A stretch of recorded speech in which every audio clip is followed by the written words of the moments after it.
Good morning बच्चों, आशा करते हैं कि आप लोग बहुत स्वस्थ होंगे। हम लोग अर्थमेटिक प्रोग्रेशन के क्लास 10 का एक्सरसाइज 5.3 कर रहे थे और उसके हम लोग 4 लेक्चर पीछे कर चुके हैं। आज हम लोग 5वां क्लास लेने वाले हैं। 4 क्लास हमारी पूरी हो चुकी है, 5वां क्लास लेने वाले हैं और जो बच्चा का एक लेक्चर में और आगे हो जाएगा।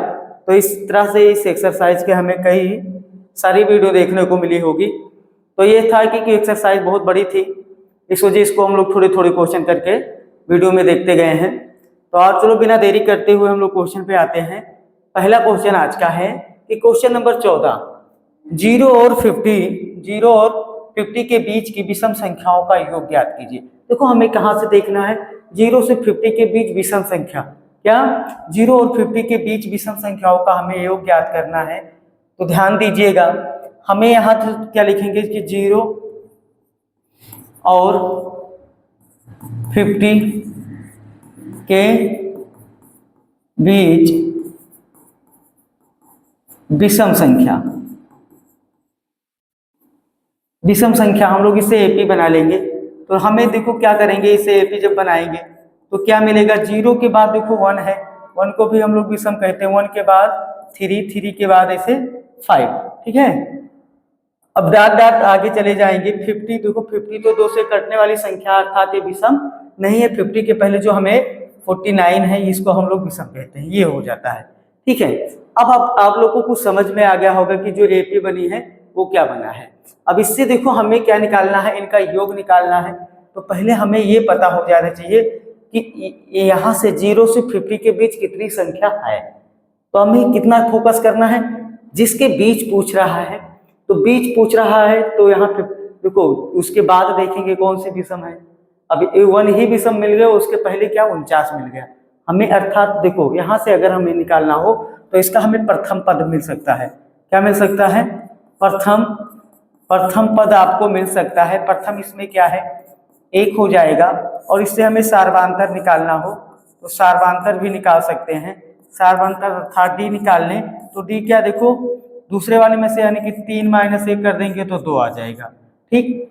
अंतिम पद पता है, क्या पता है, अंतिम वाला अर्थात ए ऑफ एन पता है, ये कितना है 49 है। देखो अब ये पता है तो इससे तुरंत दिमाग में आया होगा, हम एक चीजें निकाल सकते हैं।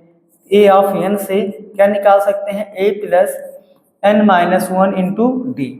इससे हम लोग को ए ऑफ एन की वैल्यू है 49, ए का मान 1 है, ध्यान दीजिएगा, प्लस एन नहीं पता है, ये निकाला जा सकता है ना। डी की वैल्यू क्या है 2 है। देखो 1 को इधर हम पक्षांतर करेंगे तो 49 माइनस 1 हो जाएगा। यहाँ पर ध्यान दो तो देखो क्या बचेगा, यहाँ पर यही तो बचा है केवल n माइनस 1 इंटू 2, ठीक। 49 में से 1 जाएगा, ये 48 बचेगा। ये यहाँ गुणा किया है, यहाँ डिवाइड करेगा, ठीक है। तो यहाँ n माइनस 1, 2 से 48 को डिवाइड करेंगे तो हम लोग आ जाएगा 24, माइनस 1 इधर है, डायरेक्ट इधर लाएंगे तो प्लस हो जाएगा। तो n की वैल्यू क्या हो जाएगी, 24 में 1 प्लस होगा क्या 25। अब ध्यान दो, अब हमें n पता हो गया, a और d पर ऑलरेडी पता था, अब हमें इनका योग निकाला जा सकता है, ठीक है। तो टोटल पदों की संख्या पता हो गई तो हम लोग यहाँ से डायरेक्ट इसका योग निकाल सकते हैं। तो योग वाले फार्मूले पे आ जाएंगे। एस ऑफ n बराबर क्या होता है, n/2 into 2a plus n minus 1 into D. देखो एस ऑफ n की वैल्यू हमें निकाले हैं, कितना है 25 बाई क्या हो जाएगा 2। यहाँ देखो 2 इंटू ए का मतलब 1 प्लस यहाँ पर भी n के स्थान पे 25 माइनस 1 इंटू डी का मतलब 2, जो सार्वांतर था आपका। ध्यान दीजिएगा, यहाँ 25 को 2 से डिवाइड नहीं किया जा सकता है तो नहीं करेंगे। यहाँ 2 और 1 का गुणा 2 हो जाएगा, यहाँ 25 में से 1 निकल जाएगी, ये 24 बचेगा। 24 और गुणा 2 में करेगा, पहले हम ब्रैकेट सॉल्व कर लिए, ठीक है। अभी 25/2, यहाँ देखो क्या बनेगा, यहाँ 2 और 24 और 2 का गुणा करोगे तो कितना हो जाएगा 48। ध्यान दीजिएगा, 25/2 48 और 2 जोड़ोगे तो कितना हो जाएगा 50। 50 को 2 से अगर डिवाइड किया जाए तो 2 कम 2 2 दूनी 4 2 5 10। क्या करेंगे, 25 का गुणा 25 में करेंगे तो 25 का स्क्वायर ही आपको पता है कितना हो जाता है 625। अर्थात 0 से 50 के बीच, 0 से 50 के बीच जो विषम संख्या है उन सभी का जो योग बनेगा आपका वो कितना बनेगा 625 बनेगा। कितना बनेगा 625 बनेगा। ध्यान दीजिएगा संख्या कितना है 0 से 50 के बीच विषम 25 संख्या है, उन सभी का योग कितना 625। अब हमें उन्हें लिखने की जरूरत नहीं है क्योंकि हम लोग तरीका से मैथमेटिक्स सॉल्व करते हैं, ना कि उसको लिख के और जोड़ के लिखेंगे तो बहुत समय लगेगा। अब क्या करेंगे, आएंगे दूसरे वाले प्रश्न पे। आज के लिए निर्माण कार्य से संबंधित किसी ठेके में एक निश्चित तिथि के बाद कार्य को विलंब से पूरा करने के लिए जुर्माना लगाने का प्रावधान है।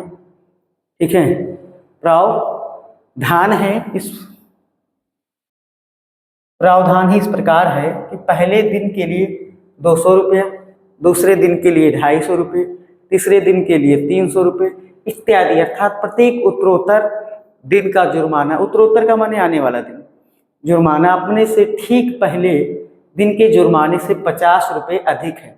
एक ठेकेदार को जुर्माने के रूप में कितनी राशि अदा करनी पड़ेगी यदि वह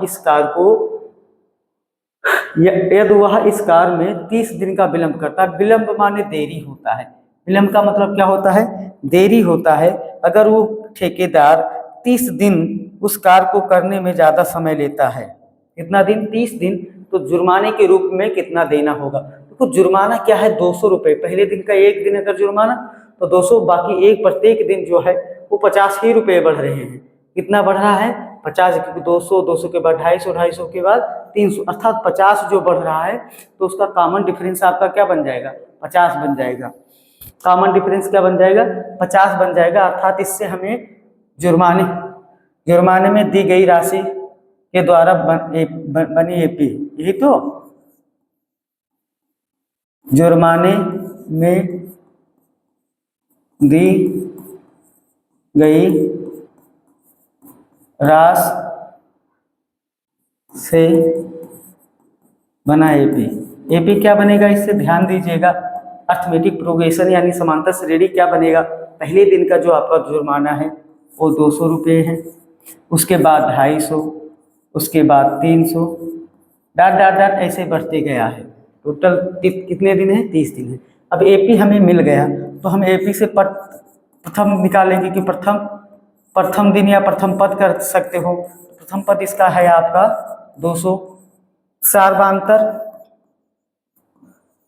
सार्वधानिक इसमें चाहो सेकंड में से घटा के भी निकाल सकते हो, नहीं डायरेक्ट प्रश्न में कहा है 200 फिर 250, यानी कि प्रत्येक अपने उत्तरोत्तर दिन ये जुर्माने में कितने रुपए की बढ़ोतरी 50 रुपए की बढ़ोतरी है, डायरेक्ट कहा है। तो इसका सार्वधानिक जो है डी क्या है वो क्या हो जाएगा 50। यानी कि संख्या भी इसने दे रखा है, यन कितना दे रखा है 30 दिन। अब देखो ए पता हो गया, डी पता हो गया, यन पता हो गया, हम आराम से एस ऑफ एन निकाल सकते हैं।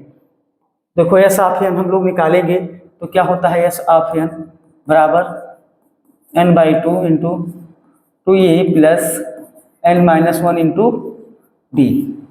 देखो एस ऑफ एन की जो वैल्यू है 30 है, यहाँ पर भी हम लोग 30 ही रखेंगे, 30/2। यहाँ देखो 2 इंटू प्रथम दिन का यानी कि 200 रुपये था, यानी कि प्रथम 200 हो जाएगा। यहाँ पर भी हम लोग क्या रखेंगे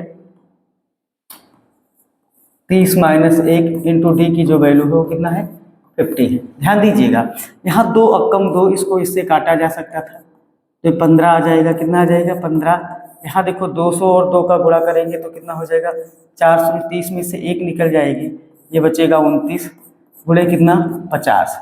ध्यान दीजिएगा यहाँ पे आपके पास 15 है, यहाँ 400। अब 400 तो पहले लिखो, पहले गुणा करो 5 और 29 का गुणा 5 9 45 के 5 5 दूनी 10 और 4 कितना 14। ये कितना हो जाएगा 1450। 1450 में अगर 400 जोड़ा जाए तो ये कितना बनेगा आपका 1850। कितना 14 और 4 1850। 1850 को हम लोग कितने से गुणा कर दें 15 से। कितने से 15 से गुणा कर दें तो 15 सिफरे 0, 15 × 5 = 75, 15 × 5 = 75 के 5 हासिल आई कितना 7, 15 × 8 = 120 और 7 127 के साथ हासिल आई 12, 15 कम 15, 12 27। कितना रुपया देना पड़ेगा? 15 सिफरे सिफर। ठीक है, ध्यान दीजिएगा, देख लेंगे हम लोग एक बार। 200 रुपये, उसके बाद 30 दिन।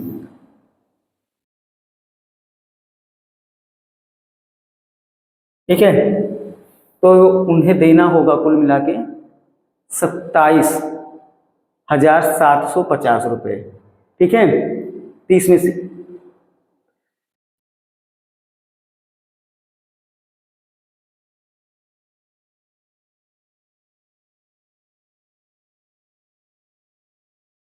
ठीक, तो ये आपका आंसर हुआ 27,750 रुपये। उन्हें 30 दिन अगर लेट कर रहे हैं तो इतना लेट पेमेंट देना होगा। कंफ्यूजन ये हो रही थी कि इतना धन कैसे हो गया, लेकिन हाँ यहाँ पे पढ़ने के बाद पता लग रहा है कि पहले दिन 200, दूसरे दिन 250, फिर 300, ऐसे अगर बढ़ जाएगा तो रुपया बहुत बढ़ता चला जाएगा। ठीक है, तो लास्ट में पहुँचेंगे तो एक एक दिन में ही काफ़ी सारे रुपये देना होगा उनका। ठीक है, आगे हम लोग आएंगे नए क्वेश्चन पे कि किसी स्कूल के विद्यार्थियों को उनके समग्र शैक्षिक प्रदर्शन के लिए 7 नगद पुरस्कार देने के लिए 700 रुपये की राशि रखी गई है। यदि प्रत्येक पुरस्कार अपने से ठीक पहले पुरस्कार से 20 रुपये कम है। क्या है? 20 रुपये कम है, तो प्रत्येक पुरस्कार का मान ज्ञात कीजिए। देखो, पुरस्कार की संख्या जो है वो कितना है?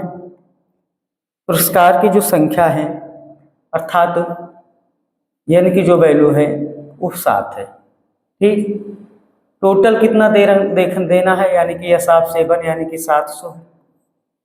ठीक है, इसमें देखो पहले से पुरस्कार में से 20 रुपये कम है, अर्थात इसमें जो कॉमन डिफरेंस है डी की जो वैल्यू है वो कितना है? -20 है। सभी में यही तो कहा है कि 20 कम है, तो ये डी की वैल्यू है हो गई। हमें पहला पुरस्कार निकालने के लिए तो हमें मान लिया जाए प्रथम जो पुरस्कार है उसको निकाल लें। क्या? प्रथम पुरस्कार। तो प्रथम पुरस्कार हम लोग मान ले क्या है? ए है। अब फार्मूला देखो कौन सा लगाया जा सकता है, n पता है, डी पता है, ये निकालना है, लेकिन टोटल वाला तो पता है ना। तो यहाँ पर भी हम लोग टोटल वाला ही लगा दे रहे हैं कि यस ऑफ n बराबर n/2 into 2a plus n-1 into D. ध्यान दीजिएगा, तो यस ऑफ n यानी कि यस ऑफ 7/2 इंटू 2 इंटू ए की वैल्यू नहीं पता है, लिख देंगे। यहाँ पर भी 7-1 इंटू डी की जो वैल्यू है वो -20 है, इसको भी लिख देंगे। बहुत ध्यान से, एस ऑफ 7 की जो वैल्यू है वो 700 है। ठीक, यहाँ से देखो ये 7/2 है, इधर आएगा तो ये 2 इसको गुणा करेगा और 7 क्या कर देगा? भाग कर देगा। यहाँ क्यों क्या बचेगा? यहाँ देखो क्या बचेगा? 2a, और यहाँ 7 में से 1 निकल जाएगी, ये 6 गुणे -20 बचेगा। ठीक, बहुत ध्यान से समझते हुए चलेंगे। यहाँ देखो 7 का अक्कम 7, इसको काटेंगे, 7 अक्कम 7 यानी 100 आ जाएगा। 100 का गुणा 2 में होगा तो ये हो जाएगा आपका 200, और इधर क्या बचेगा? 2a, और यहाँ -1 देखो -20 माइनस, और ये देखो प्लस, और ये माइनस बनेगा। 20 छक्का कितना? 120, 20 छक्का 120। अब देखो 120 को हम लोग पक्षांतर कर लाएं। क्या कर लाएं? 120 को हम लोग पक्षांतर कर लाएं, तो हमारे पास इधर 200 था, 120 इधर आएगा तो ये प्लस हो जाएगा, और इधर क्या बचेगा? 2a। 120 और 200 जोड़ेंगे 320 हो जाएगा, 320 बटे 2a। तो यहाँ से अगर ये निकालना हो तो यहाँ से a निकालेंगे तो ये क्या बनेगा? 320 बटे 2, 2 से 2 अक्कम 2, 2 अक्कम 2, 1 बचा, 2 छंग 12, 2 सिफरे सिफर, अर्थात a की जो वैल्यू आ जाएगी वो कितना आ जाएगा? 60। अर्थात प्रथम जो व्यक्ति है, पहला स्थान जो क्लास में हाजिर करेगा तो वो उसको 160 रुपये मिलेगा। तो 7 पुरस्कार कितना बनेगा? ध्यान दीजिए, 7 जो पुरस्कार आपका बनेगा, पहले वाले को कितना मिला? 160, उसके बाद कम करोगे 20 तो 140 होगा, फिर 20 कम करोगे तो कितना होगा? 120 होगा, फिर क्या होगा? 100 होगा, फिर क्या होगा? 80 होगा, ठीक, फिर क्या होगा? 60 होगा, और फिर क्या होगा? 40 होगा। ध्यान दीजिएगा यहाँ पर ही हो गया होगा 1 2 3 4 5 6 7। तो तो पहले वाला स्थान पे जो व्यक्ति आएगा उसको 160 और जो अंतिम वाले पे आएगा उसको कितना मिलेगा 40 रुपये। तो इसी तरह ये 700 रुपये होंगे, टोटल करोगे 700 ही आएगा, ठीक है, क्योंकि ये 700 को ही उन 7 बच्चों में बांटा गया था। तो ये हुआ पहला पुरस्कार कितना 160 रुपये। आज का अंतिम जो क्वेश्चन है कि एक स्कूल के विद्यार्थियों ने वायु प्रदूषण कम करने के लिए स्कूल के अंदर और बाहर पेड़ लगाने के बारे में सोचा। यह निर्णय लिया गया कि प्रत्येक कक्षा का प्रत्येक अनुभाग अपनी कक्षा की संख्या के बराबर पेड़ लगाएगा। उदाहरण, कक्षा 1 का एक अनुभाग एक पेड़ लगाएगा, अर्थात कक्षा 1 वाला लड़का एक पेड़ लगाएगा। ध्यान दीजिएगा भी, इसमें लगाएगा। कक्षा 2 का एक अनुभाग 2 पेड़, जो 2 में हो 2 पेड़ लगाएगा, ठीक है, लगाएगा। ऐसे कक्षा 3 का 3 पेड़ लगा इत्यादि, और ऐसा ही कक्षा 12 तक चलता रहेगा। प्रत्येक कक्षा के 3 अनुभाग हैं, ध्यान दीजिएगा।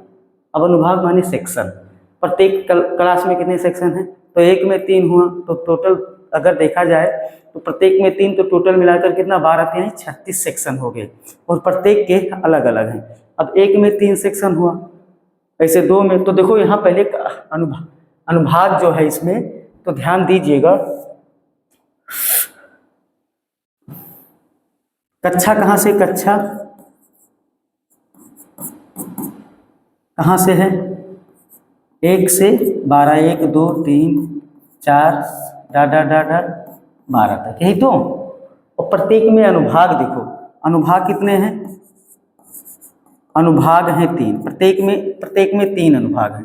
कितने अनुभाग हैं, 3 अनुभाग हैं। तो 1 में 3 अनुभाग, इसी तरह 2 में भी 3 अनुभाग, इसी तरह 4 में भी 3 अनुभाग, ठीक है। तो सभी में 3 अनुभाग, तो 3 अनुभाग हैं। तो अनुभाग अगर 3 है तो इसी तरह ये तो पेड़ों की संख्या बन जाएगी ना। पहले वाले कितने पेड़ लगाएंगे 3, दूसरे वाले कितना लगाएंगे 2, 2 गुणे 3, ऐसे प्रत्येक क्या कहा है, तो अनुभाग कितना है, तो देखो 1 है, तो अनुभाग यहाँ देखा जाए तो 3 अनुभाग है। प्रत्येक में कितने हैं 3 अनुभाग हैं। तो ये बन जाएगा इनके पेड़ों की संख्या। समझने की कोशिश करना कि 2 वाले हैं तो 2 वाले का 3 अनुभाग हुआ, तो एक अनुभाग वाले 2 पेड़ लगाए, दूसरे अनुभाग वाले भी उसके 2 पेड़ लगाए, तीसरे वाले भी 2 लगाए, तो 2 दूनी 4 दूनी 6, तो टोटल पेड़ों की संख्या क्या हो जाएगी 6 हो जाएगी। इसी तरह तीसरी वाली कितने 3 लगाएंगे, कितना लगाएंगे 3, कितना 3, तो 1 2 3 यहाँ होना चाहिए। यहाँ हम लोग 3 पहले 3 कर लें, यहाँ 3 होगा, तो 3 त्रिका 9। इसी तरह ये 4 वाले कितना लगाएंगे 3, ठीक है, सभी लोग 4 वाले 4 लगाएंगे, कितना 4 वाले 4 लगाएंगे। तो यहाँ से देखो सिंपल हम लोग बना दे रहे हैं, क्या बनेगा हमारा एपी। यहाँ से देखो ये प्रत्येक हो गया। अब अनुभाग में प्रत्येक में 3 अनुभाग हैं, और जितने अनुभाग हैं उतने ही पेड़ लगाए जाते हैं। तो इससे जो बनेगा आपका एपी, जो बनेगा एपी क्या बनेगा, इसके पहली में लगेगा 3 पेड़, तो 1 गुणे 3 यानी कि 3 हो जाएगा।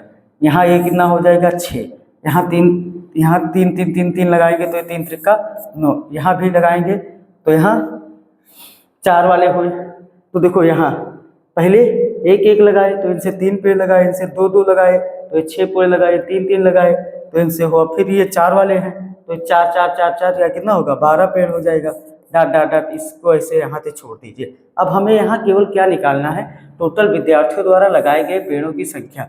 तो यहाँ से अगर हम लोग देखें तो हमारा जो प्रथम आएगा, प्रथम पद आएगा, अर्थात प्रथम जो आएगा वो आ जाएगा 3। कितना आ जाएगा 3 आ जाएगा, प्रथम आ जाएगा 3। और सार्वांतर जो हमारा आएगा, सार्वांतर जो आएगा वो दूसरे वाले में से हमें घटा देना है, दूसरे वाले में से। तो दूसरा वाला हमारा ध्यान दीजिएगा क्या है, दूसरा वाला हमारा 6 है, तो 6 में से 3 घटाएंगे, ये 3 आ जाएगा, ठीक है। ये कितना आ जाएगा 3 आ जाएगा। आगे देखो, अब ये देखो प्रथम में हमारा क्या आया सार्वांतर, और देखो संख्या कितनी है, टोटल कितने हैं, n बराबर 12 है। कितना है 12 है, तो हमें सम निकाल लेना है।